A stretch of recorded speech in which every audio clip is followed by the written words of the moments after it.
Hey everyone, welcome back. Today, we've got a seriously transformative explainer lined up for you. We're diving deep into a brilliant breakdown from creator Avinash Kumar, all about how to shift your mindset from being a passive observer in life to becoming an active, powerful participant. Seriously, if you've ever felt like you're just holding yourself back, you are absolutely in the right place. So let's get right into it. Okay, picture this for a second. Imagine a massive, packed stadium. The lights are glaring, the crowd is just roaring, and right now, you're sitting quietly in the audience. You're watching someone else walk up onto that stage, completely soaking in the thunderous applause. And deep down, you're probably thinking, man, I wish that was me up there. But you stay glued to your seat. Why is that? Well, it all comes down to one critical missing ingredient: confidence. Now, here's the really good news. People aren't just born with an endless supply of confidence. It's not some innate, magical gift that's only bestowed upon a lucky few at birth. Actually, scratch that. It's exactly like a muscle. Think of it like your bicep. It's a trainable skill that requires deliberate, consistent practice to grow strong. The real problem is, while you might not be training it, you might actually be accidentally destroying it without even realizing it. And that brings us to section 1. Termites of the mind. These are the internal habits that are just hollowing out your self-assurance. So we've got 3 major mental termites to tackle right off the bat: overthinking, comparing to others, and negative self-talk. Let's break these down rapidly. First, overthinking completely paralyzes you with what ifs. What if people laugh? What if I say the wrong thing? The immediate antidote here is to talk to random strangers. Next up, comparing yourself to those 21-year-old billionaires you see online. You don't see their hidden advantages or their grueling hard work. The antidote? Set clear goals and compare your progress strictly to your past self. And third, negative self-talk, calling yourself an introvert or an average loser. The antidote for this one is to start doing morning mirror affirmations where you forcefully claim your own worth. I actually want to pause on that first antidote for a second because it's just such a brilliant little hack. Talk to the tea seller. To stop that endless cycle of overthinking, you have to literally force your brain to engage in low-stakes reality. Make small talk with complete strangers, the local tea seller, the milkman, or a junior taking the elevator with you. It might feel kind of quirky or even a bit childish at first, but it acts like a hard reset for your overthinking machine.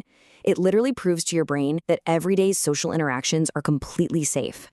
And this perfectly illustrates why that negative self-talk we just mentioned is so incredibly destructive. Lao Tzu hit the nail on the head when he said, watch your thoughts, they become your words. Watch your words, they become your actions. If you tell your brain you're a failure, your brain acts like a highly trained detective, digging up every past mistake just to prove you right. But if you reprogram those thoughts, look in the mirror and tell yourself you're the best, and actively work on bettering yourself, your brain will physically drive you to take actions that prove that reality instead. It's a total game changer. So we've handled the mental side, but what about the physical? Let's move to section 2, weak body language and apologies. This is all about how your external actions betray your inner strength. It really comes down to 3 simple physical tweaks: standing with a straight back, keeping those shoulders wide open, and maintaining a solid 5 seconds of eye contact without blinking away. When you slouch and avoid looking at people, you inherently look nervous and weak. But here's the scientific magic behind this. Fixing your posture doesn't just make you look more authoritative to others, it actually sends a direct physical signal back up to your own brain, telling it to feel authoritative and calm. Your body can literally coach your mind into being confident. How cool is that? Now, there's a very specific secret workaround here. If locking eyes with someone for 5 whole seconds sounds completely terrifying to you right now, you gotta use the forehead hack. Don't look at their eyes, just stare right at the center of their forehead. To them, it looks exactly like confident, intense eye contact, but it takes all the intimidating pressure completely off of you. And right alongside our physical posture, we've got our verbal posture. Over-apologizing is a massive external termite. When you constantly say things like, sorry I'm late, or sorry to disturb, you are inherently devaluing your own presence. You kind of make yourself sound like you're begging for their time. So switch it up. When you walk in, say, thanks for waiting, or can I have a moment? This simple language switch instantly doubles the strength of your impression without you changing anything else. All right, on to section 3. Step out of the comfort zone. This is literally the glue keeping you in the audience seat. Remember that audience chair from the very beginning of our explainer? Well, how do we dissolve the superglue keeping you stuck there? Here is your ultimate, incredibly uncomfortable challenge: 21 days. For the next 21 days, turn on your phone camera and record yourself speaking. It almost doesn't even matter what you say, just speak.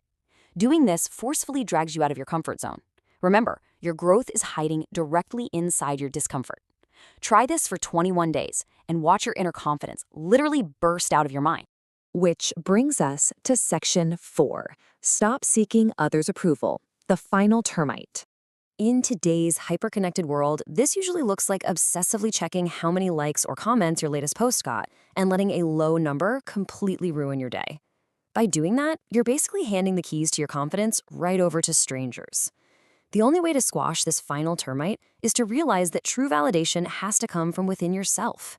You need to be the one giving yourself constructive feedback based on your effort, not waiting around for their applause.